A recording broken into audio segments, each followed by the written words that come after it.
যদি কোনো সনাতনীর বাড়িতে অন্য ধর্মের প্রচার নিয়ে আসে, লাঠি দিয়ে পিটাতে পিটাতে বাড়ি থেকে বের করে দিতে হবে। তোর প্রচার তোর বাড়ি গিয়ে করবি।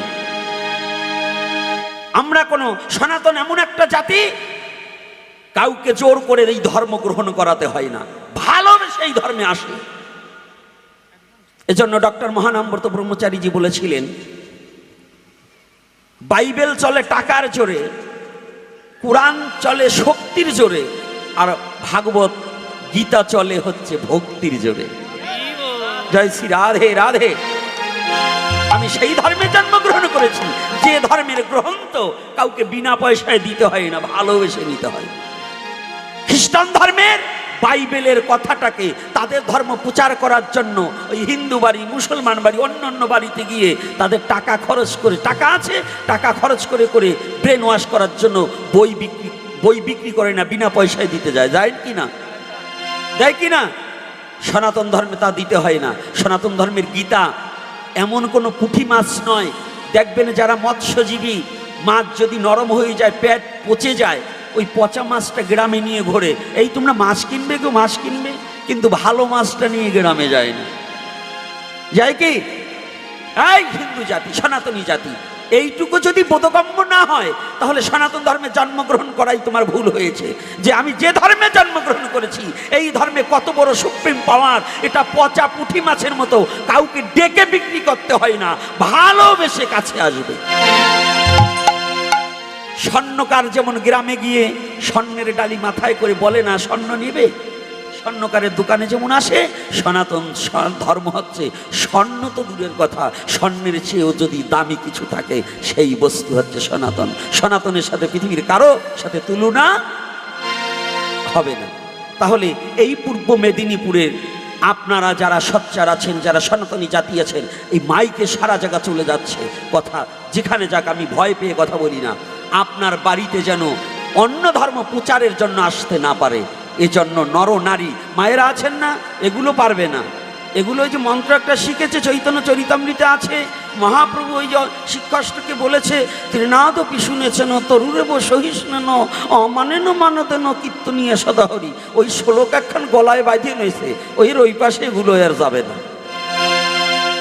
কারণ ওই যে ত্রিনাদপি, তৃণর মতো নিচে হও। বাবা রাগ করবেন নাকি? আর করলেও অসুবিধা নাই, আমি অত ভয় পাবো না। বসায় নিছি আজকে কায়দা করে কাছে, আজকে কাছে মানে দল একটু বাড়ি করছি। বলুন বৈষ্ণবরা এখন কাউকে ওই একটা শ্লোক বলছে, দেখো আমরা বৈষ্ণব মানুষ, আমাদের কি আর ওই মারামারি করার কায়দা আছে? বলছে কি? বলছে মহাপ্রভু বলছে ত্রিনাদপি শুনেছেন তরুরে সহিষ্ণুন অমানেন মানদেন কীর্তনীয় সদাহরি। ওইটাই গলায় তাবিজ ভরিয়ে গলায় বেঁধে রাখ, ওই তাবিজ ধুয়ে ধুয়ে জল খেলেই তোমার ধর্ম রক্ষা পাবে, তাই না? ওটা সবার জন্য না। ওটা কোথায়? ওটা মহাপ্রভু বলেছে একজন ভক্তের কাছে ত্রিনাদপি স্বভাব হও, কিন্তু অসুরের কাছে নয়। অসুরের কাছে যুদ্ধা হয়ে যুদ্ধ করে তোমার স্বধর্মকে রক্ষা করো।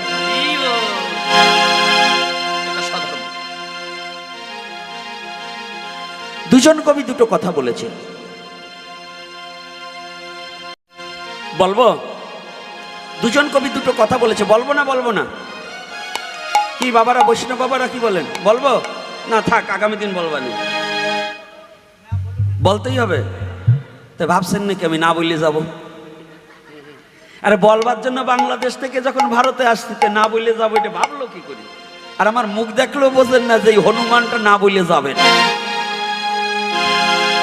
এই হনুমানটা না বলে যাবে না, এই মুখ পোড়া হনুমান। হ্যাঁ, কিন্তু ওই হনুমান রামের ভক্ত ছিল, আর এই হনুমান আপনাদের চরণের ভক্ত। আপনাদের চরণ ধুলি দেবেন, ফিরে দেবেন। ওই হনুমান আর এই হনুমানের একটু পার্থক্য আছে। তো এইবার দেখুন, দুজন কবি দুটো কথা বলেছে। কি বলেছে? বিশ্বকবি রবীন্দ্রনাথ ঠাকুর বললেন, আমার মাথা নত করে দাও হে তোমার চরণ ধুলার তলে, সকল অহংকার হে আমার ডুবাও চোখের জলে।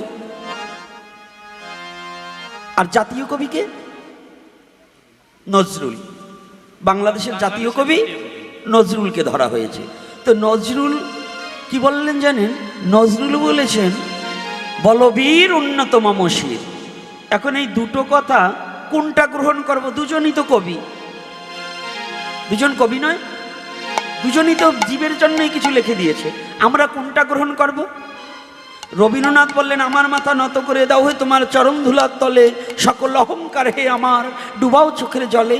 আর ওদিকে নজরুল বললেন, বলবীর উন্নত মমশির। এখন কোনটা মানব?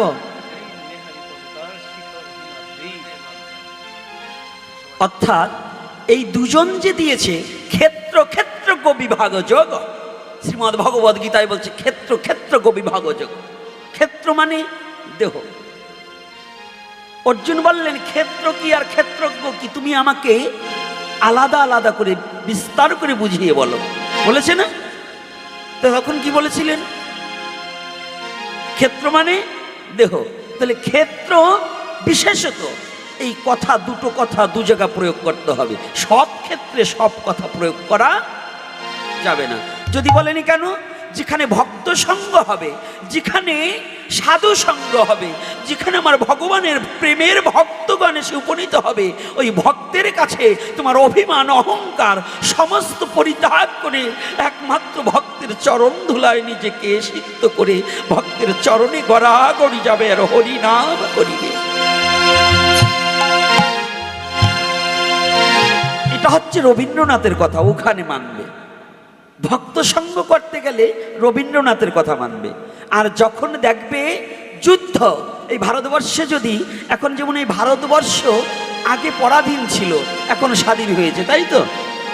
স্বাধীন হয়েছে না? যখন আবার যদি কোনোদিনই কোনো দুষ্কৃতী বাহিনী ভারতবর্ষকে হানা দেয়, আপনি তখন কি ওই যে তাদের পায়ের তলে মাথা ঢুকিয়ে দেবেন, না বীর সাজতে হবে? কোনটা? কোনটা সাজবে? বীর হতে হবে না ওই তার পায়ের তলে ডুবে মারতে হবে? কোনটা? বীর হতে হবে। তাহলে এজন্য নজরুলের কথা ওখানে কাজে লাগাতে হবে, বলো বীর উন্নত মমশির। তাই এখন আপনাদের এই পূর্ব মেদিনীপুরে, শুধু পূর্ব মেদিনীপুর নয়, এই মেদিনীপুরের মধ্যে পশ্চিম মেদিনীপুর বলেন আর পূর্ব মেদিনীপুর বলেন, যারা অন্য ধর্ম প্রচার করতে সনাতনীর বাড়ি আসবে, তখন আপনার বীর সাজতে হবে, মাথা নত নয়। ওকে ঝাঁটা দিয়ে পিটাতে পিটাতে বাড়ি ছাড়া করে দিতে হবে। কেন সনাতনীরা যায় নাকি? আই কোনো সনাতনী গিয়েছে কারো বাড়ি যে আমার ধর্ম তুমি গ্রহণ করো? যায়? কথা বলেন না কেন? না আপনারা যান কি? আপনারা যান নাকি? না গেলে আপনারা বলেন না কেন জোরে? কি না আজকে একাদশী নাই তো? কি আপনারা অন্য ধর্মের লোককে বলেন যে আমার ধর্ম তুমি গ্রহণ করো? কারণ আমরা এটা জানি যে সনাতন কোনো পচা ধর্ম নয়, সনাতন কোনো নোংরা ধর্ম নয়। সনাতন হচ্ছে চিরন্তন, চিরনূতন, যাহা কোনো পুরাতন হবে না, চিরন্তন চিরনূতন এই সনাতন। এজন্য সনাতনীরা যায় কোথায়? হরিনাম করিতে করিতে। কোথায় যায়? অন্য ধর্মের লোকের বাড়ি নয়, তার নিজের স্বধর্মের লোকের বাড়ি। কেন যায়? এটা হচ্ছে সাধু সঙ্গ করার জন্য। নিজে হরিনাম করে অপরকে হরিনাম লওয়াইতে, এই জন্য সনাতনী তার বাড়ি যায়, অন্য কোনো কারণে নয়। কষ্ট পাচ্ছেন নাকি? আমার একটু কথাটা একটু কাটা কাটা, আর এই তিতো কথা তো, এই তিতো কথার জন্য আমার দোষ না, দোষ এইগুলো, এই মায়েদের দোষ। বলেন তো কেন? আপনাদের দেশে দেয় কিনা জানি না, আমাদের বাংলাদেশে বাচ্চা হলে মুখে মধু দেয়, আপনাদের দেশে দেয় তো? তা আমি যখন হয়েছিলাম ওরা দিয়েছিল নিম পাতা। এই জন্য তিতো কথা ছাড়া ভালো কথা হয়, ভালো কথা হয় না। এটা কারণ কি জানেন? মাঝে মাঝে হাসাতে হবে। কৃষ্ণ কথা হচ্ছে পৃথিবীর সবচেয়ে আনন্দদায়ক কথা। পৃথিবীর মাঝে যেখানে যদি বিন্দুমাত্র আনন্দ পেতে চান, তাহলে কৃষ্ণ কথার মধ্যে আনন্দ আছে। কৃষ্ণ কথা ছাড়া কোনো আনন্দের কথা হতে পারে না। তুমি প্রেম চাও, কৃষ্ণ কথার মধ্যে ডুবে যাও, প্রেম পাবে। তুমি ভালোবাসা চাও, কত ভালোবাসা চাও হে যুবক যুবতী, কত ভালোবাসার জন্য খুঁজে বেড়াচ্ছ। তুমি আসো, সাধু সঙ্গ করো, এত ভালোবাসা পাবে, তুমি আর ভালোবাসায় ডুবে যাবে, আর উঠতে পারবে না। রাধে রাধে। এজন্য আনন্দদায়ক কথা। কৃষ্ণ কথা আনন্দের কথা, কৃষ্ণ কথা প্রেমের কথা, কৃষ্ণ কথা ভাবের কথা, কৃষ্ণ কথা রসের কথা। রসিক বিনে তাহা কেউ বুঝিতে পারে না। আমার ভগবানের এই পবিত্র কথার মধ্যে যে কি আনন্দ আছে,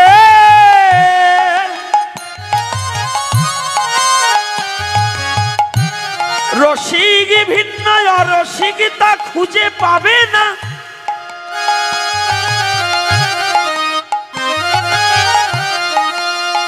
এই কৃষ্ণ কথার মাঝে অষ্ট সাত্ত্বিক ভাবের বিকার হয়ে যায়। ভক্ত কখনো হাসে কখনো কাঁদে, আবার কখনো বা ধুলার মাঝে আপনি আপনি রাধে বলে গড়াগড়ি যায়। গড়াগড়ি জয় নিতাই গৌর হরি বল।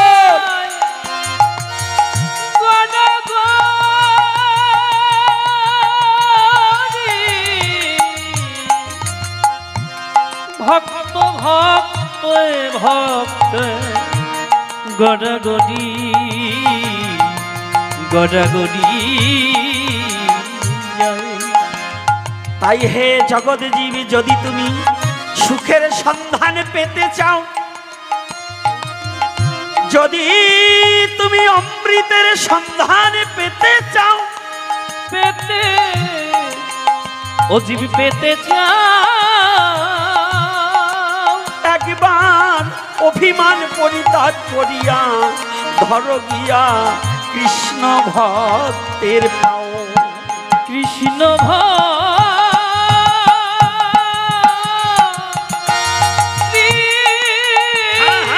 কৃষ্ণ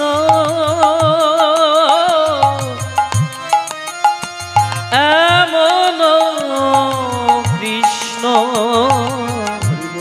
কৃষ্ণ ভক্তের। এখানে ভগবানের কথা না বলে কেন ভক্তের কথা বলা হলো? ভক্ত এমন যিনি যে ভগবান নিজে মুখে তার প্রশংসা করিয়াছেন। আমার ভগবান গৌর হরি, গৌর হরি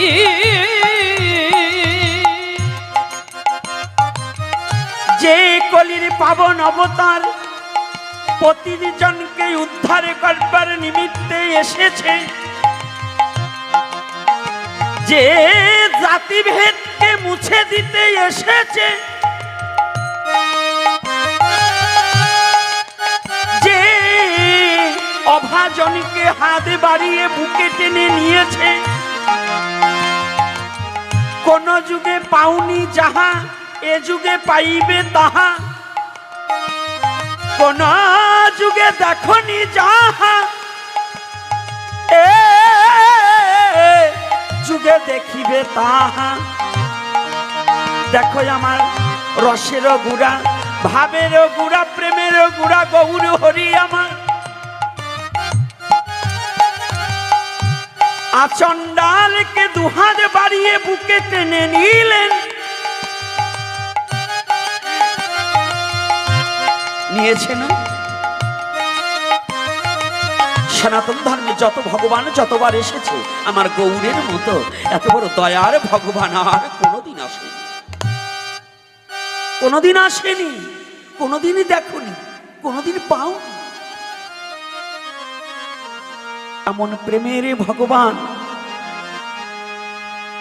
এমন প্রেমের ভগবান কবে এসেছিল? মহাজন বললেন, কবে বা ছিল এমন রঙ্গ, ব্রাহ্মণে চণ্ডালে করে কুলাকুলি। ব্রাহ্মণ চণ্ডালে কুলাকুলি করে, এটা কোন যুগে ছিল? সনাতন ধর্মের মতো এত বড় জাতিভেদ, এত বড় নোংরামি আর কোথাও পাবে না, ছিল না। তৎকালীন সময় এত বড় নোংরামি, জাতিভেদ কোথাও ছিল না। এই সনাতন ধর্মের মধ্যে ছিল, মধ্যবিত্ত যুগে। দাপরের শেষ প্রান্তে, কলির প্রথম সন্ধ্যায়, এমতই অবস্থায় সনাতন ধর্মের জাতিভেদ বেড়ে যায়। যে জাতির জাতা কলে পড়ে হাজার হাজার সনাতন ধর্ম অবলম্বনকারী ব্যক্তিরা ধর্ম ছেড়ে অন্য ধর্ম গ্রহণ করেছিলেন একমাত্র বামনদের অত্যাচারে। ব্রাহ্মণ নয়, বামন। ব্রাহ্মণ আর বামন কিন্তু আলাদা আছে।